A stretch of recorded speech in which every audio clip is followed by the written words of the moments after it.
यह लाइन तो याद होगा कि अपने मुख्यमंत्री को कह देना कि हम किसी भी तरीके से सुरक्षित लौटकर आ गए हैं। जी हाँ, महज चंद दिन पहले ही भारत के प्रधानमंत्री नरेंद्र मोदी का यह संवाद किसको कहा, किसने कहा, कैसे कहा पता नहीं, लेकिन भारत के प्रधानमंत्री नरेंद्र मोदी के नाम पर यह ट्रेंड होने लगा, घूमने लगा और भारत के प्रधानमंत्री नरेंद्र मोदी की सुरक्षा को लेकर, उनकी अव्यवस्था को लेकर खूब प्रोपेगेंडे चले। और आज गणतंत्र दिवस है और अब तक यह पता नहीं है कि भारत के प्रधानमंत्री की सुरक्षा में कौन सेंध लगाया था या किसकी गलती थी, ये अब तक क्लियर नहीं हो पाया। जी हाँ, मैं उसी संविधान के दायरे के तहत बात कर रहा हूँ जिस संविधान को लेकर आज हम गणतंत्र दिवस मना रहे हैं और यह कह रहे हैं कि यह गणतंत्र दिवस भारत के संविधान का, लोकतंत्र का, दुनिया के सबसे बड़े लोकतंत्र की गाथा का एक बहुत ही सुनहरा दिन है, जिस दिन भारत में एक संविधान लागू हुआ जिसका आज 73 वर्ष पूरा होकर 74वें दिवस पे हम खड़े हैं और नए संवैधानिक संरचनाओं की तरफ मुखातिब होने से डरते हैं, क्योंकि इसे बनाने वाले लोगों में बाबा साहब भीमराव अंबेडकर थे, जो उन लोगों की आवाज़ थे जो पिछड़े थे, दलित थे, एवं बहुत सारे नाम आ जाते हैं जिसको सुनने में आता है कि अब कई नाम आप ले भी नहीं सकते हैं। लेकिन एक नाम मैं आज लेना चाहता हूं, जगजीवन राम का। जगजीवन राम ने बिहार से थे, यानी कि महाराष्ट्र में जहां पे अंबेडकर जी की जन्मभूमि रही, वहां की विसंगतियों का पाप हम बिहार के लोग भी ढो रहे हैं। जगजीवन राम ने कभी नहीं कहा जातिवाद के आधार पे उनके साथ विभेद हुआ, बहुत बड़ी खाई पनपाई गई, ऐसी कोई बातें उन्होंने जीवन में अपने कभी नहीं की। वो महात्मा गांधी के साथ कदम से कदम मिला करके चला करते थे, सुभाष चंद्र बोस के बहुत ही करीबी हुआ करते थे। कहीं जातिवाद, धर्मवाद और जो प्रोपेगेंडे भीमराव अंबेडकर के नाम पे या उन्होंने खुद भी चलाया था, उसकी गंध, सुगंध और दुर्गंध कहीं नजर नहीं आती है जगजीवन राम के साथ। खैर, विडंबना यह है कि प्रोपेगेंडे करने वाले लोग ज़्यादा तेजी से पलते फूलते और संवर भी जाते हैं, उनके साथ लोग खड़े भी हो जाते हैं, उनको बड़ी तवज्जो भी दी जाती है। और वही कारण है कि जगजीवन राम के कृति को लोग याद नहीं करते हैं। जगजीवन राम भीमराव अंबेडकर से कहीं बड़े नेता हुआ करते थे, समाज की आवाज़, वह भी बिहार जिसको सबसे पिछड़ा कहा जाता है। याद कर लीजिए, जगजीवन राम बिहार से ही आते थे और उन्होंने भारत की राजनीति में अपनी एक अद्वितीय छाप छोड़ी। उनको आपने हमेशा सूट बूट में एक बढ़िया, मतलब भारतीय कल्चर के अनुसार आपने देखा होगा, सजे सबरे हुए और एक सभ्य रूप में। लेकिन अंबेडकर जी अंग्रेजी हुकूमत के जैसे कपड़े, अंग्रेजी मतलब अंग्रेजी कल्चर को अपनाने वाले एक प्रोधा थे। खैर, यह संविधान है, भारत का संविधान है, जिसे हम सभी लोग मानते हैं और मानते ही नहीं हैं, बल्कि हम चाहते हैं कि इसमें समय समय पर बदलाव भी हो, लेकिन बदलाव की तरफ हम मुखातिब नहीं हो पा रहे हैं।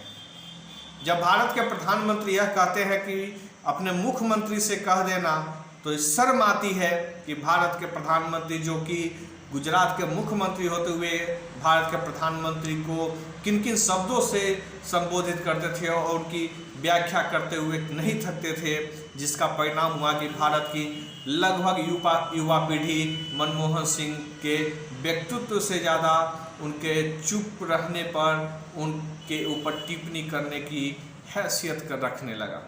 यह नरेंद्र मोदी की ही ताकत थी, झूठ, प्रोपेगेंडे और फ्रॉडगिरी का और उनके जुमलेबाजी का, जिसका परिणाम हुआ कि युवाओं में बड़ी शक्ति मिली और युवाओं ने शक्ति ऐसी दी नरेंद्र मोदी को कि नरेंद्र मोदी को अब कहना पड़ रहा है कि मुख्यमंत्री को कह देना। और जान लीजिए कि यह संविधान दिवस है। आज संविधान अब देश का लागू हुआ था, 73 साल हो चुके हैं और ऐसी संवैधानिक व्यवस्था है, राष्ट्रपति 73 बार अब तक राष्ट्रध्वज को फहरा चुके हैं लाल किले से, लेकिन अब तक पिछले 1 महीने लगभग होने को है और भारत के प्रधानमंत्री की सुरक्षा में हुई लापरवाही या नहीं हुई, या भारत के प्रधानमंत्री का राजनीतिक चरित्र चित्रण जो था कुछ प्रोपेगेंडे करने का, उसमें शामिल हो गए भारत की सुरक्षा व्यवस्था जो कि उनके अधीन आता है और उनकी सुरक्षा में लगाई जाती है। क्या यही कारण था कि युवाओं को रोजगार के नाम पे लाठी डंडों से पीटा जाने लगा? क्या यही भारत है जिसकी कल्पना हम यह कर रहे हैं कि हमें एक सुरक्षित भारत का और एक विश्व गुरु होने का सपना दिखा सके? मैं एक वीडियो आपको दिखाना चाहता हूं जो कि किसी भी तरीके से कई लोगों ने देखा होगा, कई लोगों के व्हाट्सएप में भी गए होंगे। एक महिला का, एक टैक्स पेयर का एक संदेश जो है वह सुनिए। मैं उनका ना तो नाम जानता हूं ना उनके बारे में कुछ जानता हूं, क्योंकि उस वीडियो में उन्होंने कुछ परिचय अपना दिया नहीं है, लेकिन उन्होंने जो दिया वह मैसेज बहुत ही कारगर और भारत के प्रधानमंत्री के कानों में गूंजना चाहिए, जो यह कहते हैं कि मैं सुरक्षित नहीं हूं। यानी भारत के प्रधानमंत्री भारत में सुरक्षित नहीं है। 150-200 देशों के दौरा करने वाले भारत के प्रधानमंत्री, भारत की अर्थव्यवस्थाओं को बर्बाद करने वाले प्रधानमंत्री कहते हैं कि मैं अपने ही देश के एक राज्य में सुरक्षित नहीं हूँ। उनकी जांच एजेंसियां, उनके लिए जो टीम बनाई गई है उसके अधीन वो सुरक्षित नहीं है। और अब तक यह स्पष्ट नहीं हो पाया कि प्रधानमंत्री की लापरवाही या प्रधानमंत्री के राजनीतिक लाभ के लिए यह प्रोपेगेंडे गढ़े गए। तो आप सभी लोगों से आग्रह है कि एक टैक्स पेयर जो देश के निर्माण में अपनी महती भूमिका निभाता है, हर कदम साथ बढ़कर के देश के प्रति गंभीर होता है, एक महिला है, उनका संदेश सुन लीजिए और उसके साथ ही मैं आपको कुछ और बातें सुनाना चाहूँगा, सुनना भी चाहूँगा और आपके टिप्पणी का भी इंतजार रहेगा। पहले उनका संदेश सुन लीजिए। मेरा आज का मैसेज रिस्पेक्टेड इलेक्शन कमीशन के लिए। सर, मैं एक भारतीय टैक्स पेयर हूँ जो पिछले 70 साल से सरकार को टैक्स देता जा रहा है ताकि देश की तरक्की हो।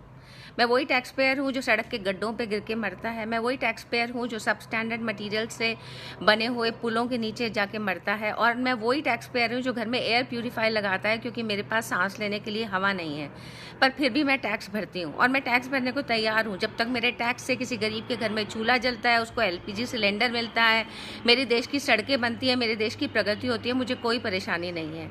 लेकिन अगर मेरे टैक्स का इस्तेमाल कोई पॉलिटिकल पार्टी वोट खरीदने के लिए करती है, वो मुझे मंजूर नहीं है। सर, आपकी रेगुलेशंस के हिसाब से कोई भी पॉलिटिकल पार्टी कैश या लिकर दे के वोट नहीं खरीद सकती, लेकिन यही पॉलिटिकल पार्टीज स्टेज पे खड़े होके आपकी रेगुलेशंस का धज्जियां उड़ा देती हैं जब ये लोन वेवर की और मुफ्त बिजली पानी की बातें करती हैं। सर, वो भी तो कैश ही हुआ।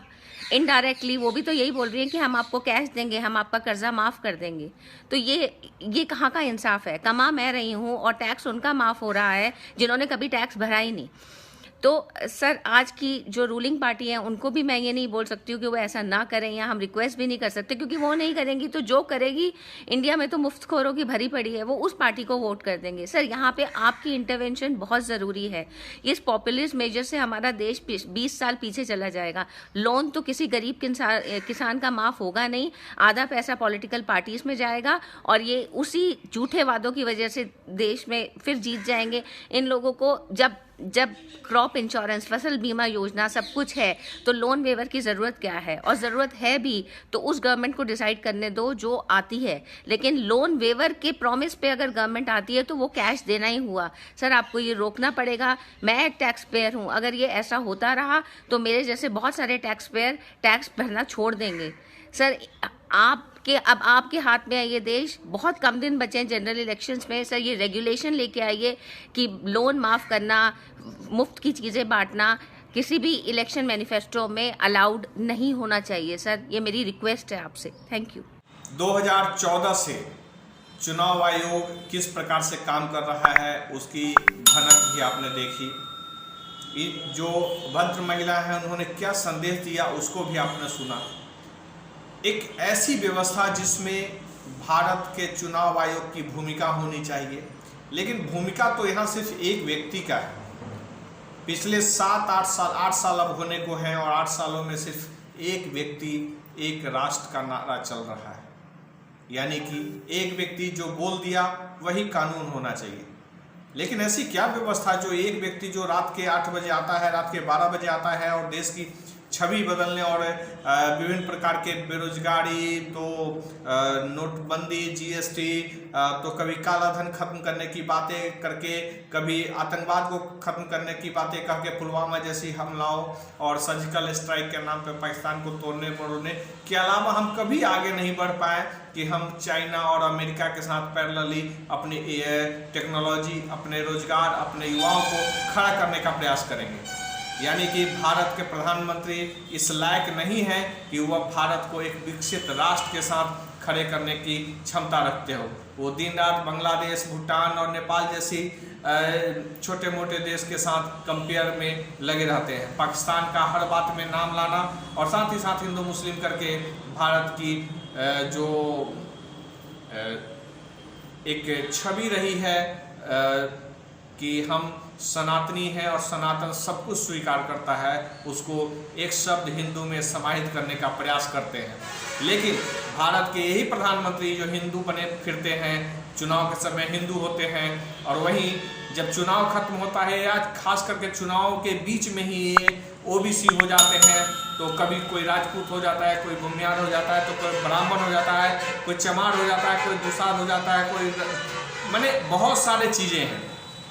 मैं तो ये कहता हूँ जो हिंदूवादी के नाम पे और भगवान राम के नाम पे जो कहानी खेली जाती है, क्यों नहीं भारत के प्रधानमंत्री यह कर ले, या आरएसएस या जो भी धर्म के नाम पे राजनीति करते हैं उनको अपने नाम के आगे राम लगा लेना चाहिए। यानी भगवान राम उनके साथ हमेशा रहे, नरेंद्र मोदी या नरेंद्र राम लगा लेना क्यों नहीं लगा लेते हैं? क्योंकि इस नाम में उनको सुख नहीं मिलेगा।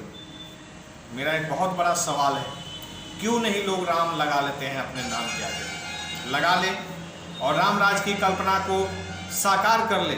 शायद इसी बहाने, मंदिर के बहाने तो शायद अच्छे दिन तो नहीं आए, लेकिन राम के नाम लगा लेने से अगर अच्छे दिन आ जाते हैं तो यह भी स्वीकार कर लेना चाहिए, क्योंकि कम से कम इसके दायरे में बहुत कुछ कहानी बदल के रह जाएगी। तो टैक्स पेयर और भारत के प्रधानमंत्री दोनों की कथनी और करनी में फ़र्क देख सकते हैं। टैक्स पेयर मरता है, लाठी खाता है, डंडे खाता है। उनके बच्चे जो टैक्स पेयर हैं वो उनके बच्चे को लाठी से पीटा जाता है, कूटा जाता है। उनको रोजगार के लिए जगह पे पकौड़े तलने और गोबर नालों के गैस से खाना बनाने की इक्विपमेंट बेची जाती है। तो बहुत गधा से ज्ञान लेने की बात होती है। आप समझ सकते हैं कि भारत की स्थिति किस तरीके से बदतर करने की प्रधानमंत्री के नेतृत्व में तैयारी है। कोई कानून मानने को तैयार नहीं है। जब भारत की सदन ही कानून नहीं मानती है, डिजिटल इंडिया कर करके भारत का प्रधानमंत्री ही डिजिटलाइज नहीं है, तो क्या कर सकते हैं? भारत के राष्ट्रपति डिजिटल इंडिया को नहीं मानते हैं। जब संवादों का सिलसिला ही राष्ट्रपति तोड़ देते हैं तो आप क्या कर सकते हैं? कानून की रक्षा करने वाला सुप्रीम कोर्ट जो अब तक भारत के प्रधानमंत्री पर हुए हमले की समीक्षा नहीं कर पाया या स्पष्ट नहीं कर पाया कि किसने किसको पत्र लिखा या नहीं लिखा, इतनी सी मामूली सी बात के लिए अब तक 15 दिन से सुप्रीम कोर्ट में केस चल रहा है। कब खुलेगा? जब उत्तर प्रदेश के चुनाव खत्म हो जाएंगे या चुनाव दर चुनाव प्रधानमंत्री के ये रोना कि मैं जिंदा बच के आ गया, ये कहानी चलती रहेगी। तो आप सभी का शुक्रिया, धन्यवाद। मैं चाहूँगा कि इस संबंध में आपकी जो भी टिप्पणी हो, अपनी राय हो, हमारे साथ साझा करें। शुक्रिया, धन्यवाद।